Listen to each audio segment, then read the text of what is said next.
If you keep telling yourself, okay, this is the week when I finally get my life together, and then somehow just start organizing your entire Pinterest board, scrolling, and telling yourself, I'll just start next week, you are not alone. And you're probably not lazy, because here's the thing that nobody tells you. Procrastination is usually not a time management problem, it's an emotional regulation problem, which basically means you're not avoiding the task, you're avoiding how the task is making you feel. And that is a very different problem. Because maybe the task is actually really simple, like open the laptop, go to the gym, send the email, start the project, but the feeling before the task, that's the dramatic part. Your brain is probably like, what if it's bad? What if I fail? What if I don't know where to start? What if it takes forever? What if I realize I'm actually really not talented and it like collapses my whole identity? So instead of starting, you avoid it. You scroll, you clean something that didn't need to be cleaned. You convince yourself that you're planning. You watch a productivity video or a few. And for a second, you feel better, but that relief is the trap, because it teaches your brain like, oh,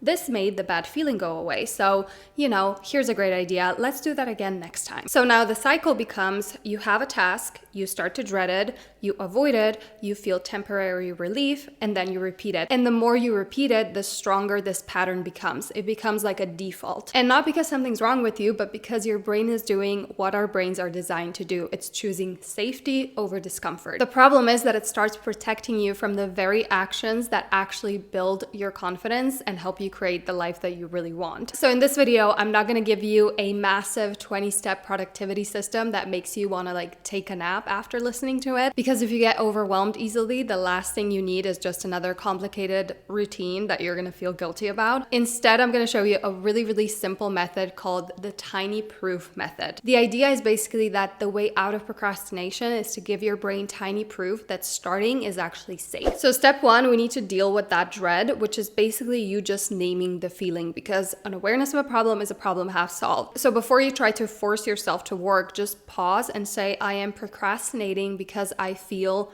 fill in the blank. Maybe it's anxiety, maybe it's dread, maybe it's the fear of it not being good enough or it being judged. I know this is really simple, but when you name the feeling, the problem becomes way smaller. Now you're not fighting yourself and fighting your whole life, you're just dealing with one emotion. So instead of just calling yourself lazy, I'm just not disciplined, I'm such a procrastinator, just I feel overwhelmed, I feel scared, I feel pressure. That way we're dealing with the resistance instead of just avoiding it and trying to push through, because the psyche must be heard. Like, you're gonna need so much energy and so much motivation to override these feelings and to keep avoiding them. It requires so much more effort. It's like rowing upstream. So just by naming the feeling, you're dealing with that resistance, and it feels like, again, you're rowing downstream, like the energy is going with you. It's so much easier. One thing that can stop me from starting a task is literally being like, I have an idea, I want to get it out, but already like typing it into this perfect thing makes me feel like I'm writing like a legal document. So how can I turn that into something really simple? That's why I've been using Whisperflow, who are sponsoring today's video. It's basically a voice to text tool that turns the way you naturally speak into like a clean formatted text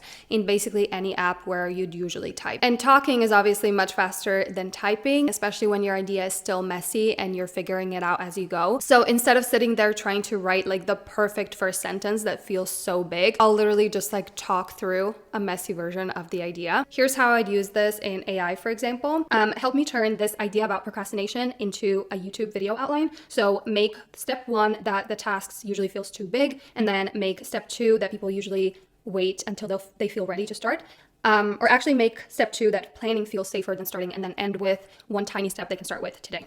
And this is the part that I love, because built-in voice typing like Siri would capture like all of the mess I just said exactly as I said it. Whisperflow doesn't just dump every or like mid-sentence mistake onto the page. It actually cleans that up, formats it, and basically keeps up when I change my mind. For me, this makes starting feel way less dramatic. I'm not writing like a final version. I'm just getting an idea out there before my brain convinces me to procrastinate instead. You can use Whisperflow across Mac, Windows, Android, and iPhone. And if you want to try it out, my link gets you 1 month of Whisperflow Pro for free. So I'll leave all of that down below. And thank you so much to Whisperflow for sponsoring. Step 2, shrink the task until your brain stops panicking. So if your brain is resisting the task is probably too big. Not too big in itself, too big emotionally. If you get overwhelmed easily, trying to do a whole task is gonna basically make you shut down. So here's how you make a task really tiny. For example, if you wanna start working out, tiny version of go work out for an hour is like put on your workout clothes, fill your water bottle, put on your shoes, step outside, go walk for 5 minutes. A tiny version of I'm gonna clean my whole space is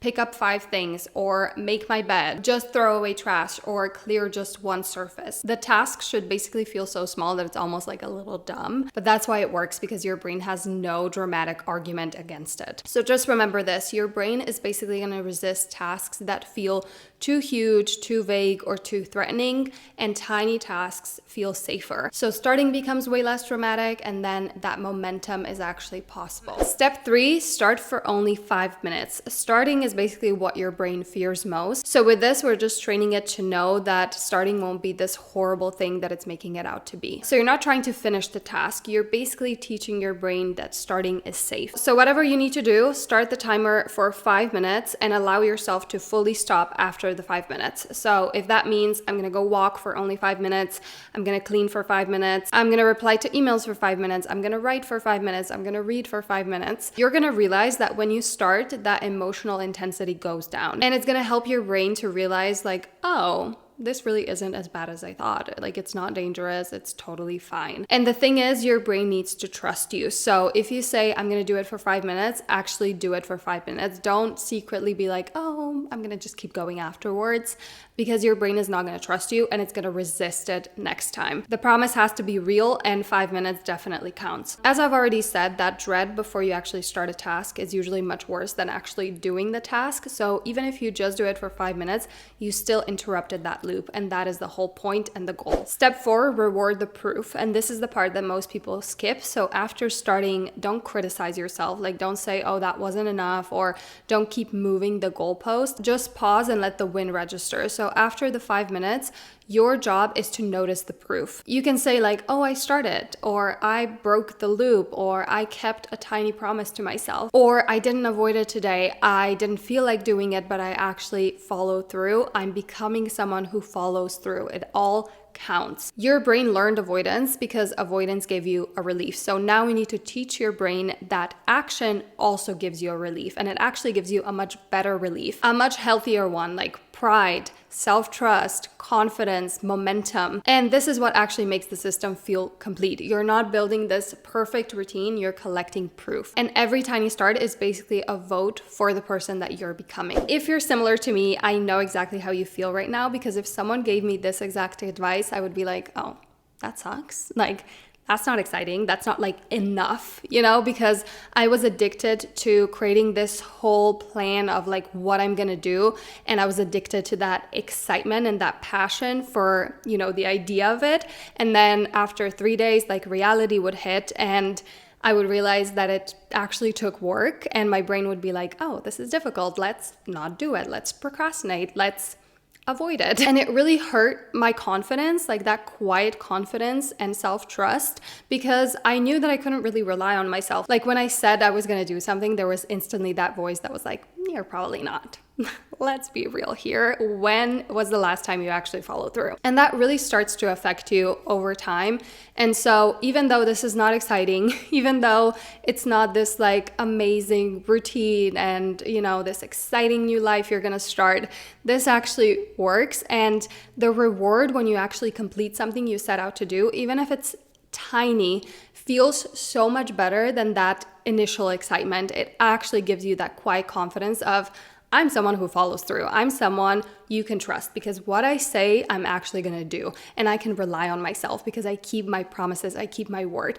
That alone changed my confidence more than anything. So please, please, please try this out. I know it's not exciting. I know it's not fun or cute, but it actually works. And it's gonna help you rebuild that self-trust and teach your brain to start doing the things that you set out to do. So before you leave, choose one thing that you've been avoiding and make it almost like stupidly small, to where you almost feel silly that that is even on your to-do list. Just make it tiny and then follow through, and then acknowledge the proof of, oh my God, I followed through. Oh my God, I'm someone who can, say that they're going to do something and actually do it. I know it's just 5 minutes. I know that your brain is probably going to be like, well, but that's not enough. But with time, that's going to build up, and it's going to make a way, way bigger difference than you choosing another exciting project that you're just going to abandon in a few days. And if you want to keep going with this topic, I highly recommend you watch this video next. If you're someone who procrastinates and never follows through because you don't exactly know what you even want, what you're passionate about, this is a really, really simple system that's going to make it so clear. It's going to be like, oh my God, how have I not seen it before? So thank you guys so much for watching, and I'm going to see you over there.